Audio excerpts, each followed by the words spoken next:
Hello বন্ধুরা, তোমরা সবাই কেমন আছো? আশা করি তোমরা সবাই অনেক ভালো আছো। আগের পার্টে একটা পুকুর বাড়ির রথ দেখিয়েছিলাম, সেকেন্ড পার্টে মায়াপুর ইস্কন মন্দিরের রথযাত্রা দর্শন করাবো। এই আমরা কিন্তু রেডি হয়ে গেছি, দেখতে পাচ্ছ আমাকে কেমন লাগছে অবস্থা কিন্তু কমেন্টে জানাবে। তো চলো এখন যাবো আমরা রথ দেখতে, চলো তোমাদের শেয়ার করছি। আর আমরা কিন্তু রাস্তায় চলে এসেছি, এসে দেখি রথটা এখনো আসেইনি। তারপরে কিন্তু রথের আগে যেসব পজিশন থাকে সেই পজিশন গুলো আসছিল। সামনের গরুর গাড়িতে ছিল কৃষ্ণ আর বলরাম, আর পিছনের গাড়িতে ছিল রাম, সীতা, লক্ষ্মণ আর হনুমানজি।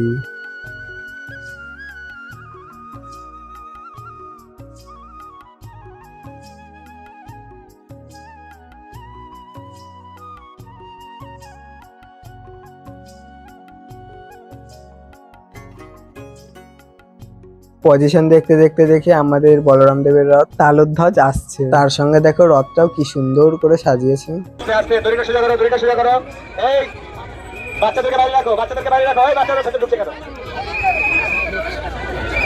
আস্তে আস্তে আস্তে আস্তে কোনো রকম বিশৃঙ্খলা না হয়।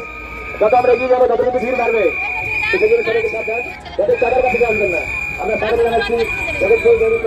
এছাড়াও দেখো কত হাজার হাজার ভক্তরা এসেছে এই রথ দর্শন করার জন্য।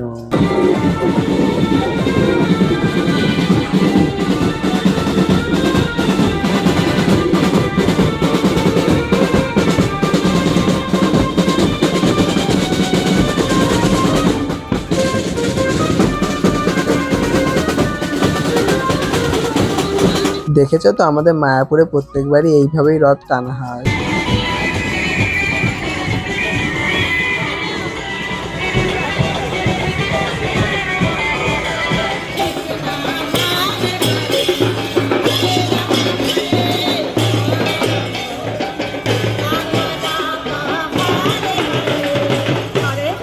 তারপরে দেখি আমাদের দেবী সুভদ্রার রথ দর্পদলন বা পদ্মধ্বজ আসছে। তারপরে আমিও একটু রথের দড়ি ছুঁয়ে নিলাম।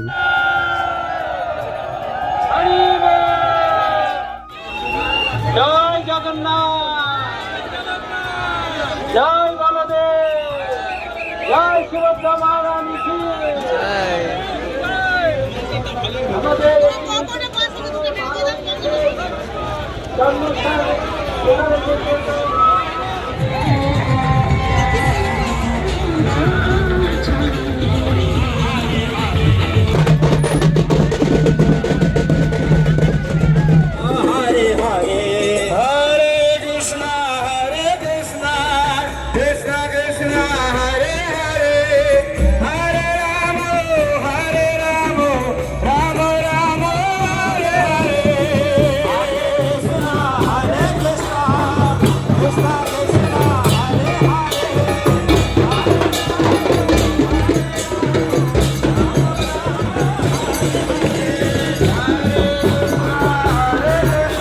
আর এদিকে কিছু গোটা ফল আনা হয়েছিল রথে দেওয়ার জন্য। তারপরে দেখি আমাদের জগতের নাথ জগন্নাথ দেবের রথ নন্দী ঘোষ এসে দাঁড়িয়েছে। আর এই রথের দিন কিন্তু তোমরা চাইলে জগন্নাথ দেবকে ভোগ রান্না করেও দিতে পারো। আর আমাদের জগন্নাথ দেবের রথও কিন্তু আস্তে আস্তে ইস্কন মন্দিরের দিকে এগিয়ে যাচ্ছে।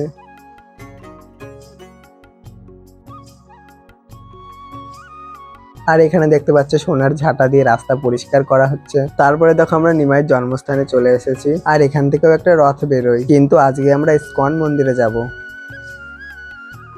তারপরে একটু রথ টানার পরে আমরা কিন্তু এসেছিলাম নাচতে। তোমরা খালি একবার দেখো সবাই কত আনন্দ করছে।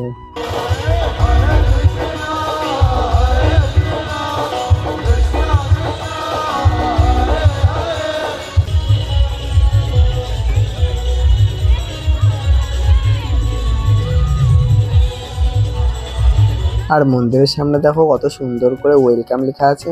আমরা এই যে পার্কে এসেছি, এবার কাছে এখানে সবাই ইন্টু বিন্টু করে, ঠিক আছে? তো গাইস আমরা এখন ফাইনালি বাড়ি যাচ্ছি। দেখো আসতে অনেক প্রচুর টায়ার্ড,